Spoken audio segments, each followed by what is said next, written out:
అందుకని అంటాడు, హరునకున్న విభీషణునికి అద్రిజుకున్ తిరిమంత్రరాజమై కరిగిన హల్యకు ద్రుపద కన్యకు నార్తి హరించు చుట్టమై పరగన ఎట్టి నీ పతిత పావన నామము నా జిహ్వపై నిరంతరము నటింపజేయమి కదా సరది కరుణాపయోనిది అంటాడు గోపరాజు.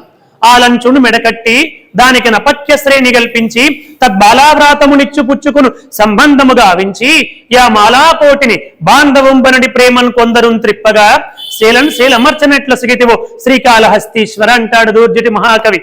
ఆలి అంటే ఈవిడ ఒక భార్య, ఎక్కడో ఆవిడ పుడుతుంది, ఈయన ఎక్కడో ఉంటాడు, పెద్దలందరూ కుదురుస్తారు, ఆవిడ తీసుకొచ్చి నాకు ఆలి అని ఒక భార్యగా ఒక సంబంధాన్ని ఏర్పాటు చేస్తావు, ఆవిడ పట్ల నాకు అనురాగాన్ని కలిగిస్తావు, తత్కారణంగా మాకు ఒకలో ఇద్దరు ముగ్గురు సంతానం కలుగుతారు, మా ఇంట్లో ఉన్నటువంటి కుమార్తెని వేరెవరింట్లోనూ కోడలుగా తయారు చేపిస్తావు, వేరెవరింట్లోనూ పుట్టినటువంటి కుమార్తెని మా ఇంట్లో కోడలుగా చేస్తావు, ఇట్లా శీలమర్చనట్ల సిగితివో శ్రీకాళహస్తీశ్వర ఎంత బాగా ఈ సంసార చక్రాన్ని శీల అమర్చినట్లుగా ఎంత బాగా అమరుస్తున్నావయ్యా.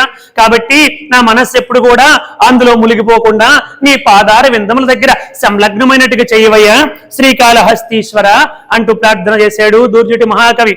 శ్రీశైలేశు భజింతునో యమవు కాంచీనాథును సేవింతునో కాశీవల్లభు కొల్వబోదునో మహాకాళేశు పూజింతునో నా శీలం బలువైన మేరువణుచును రక్షింపవే నీ కృపా శ్రీ శృంగార విలాసహాసములచే శ్రీకాళహస్తీశ్వర అంటాడు దూర్జటి మహాకవి.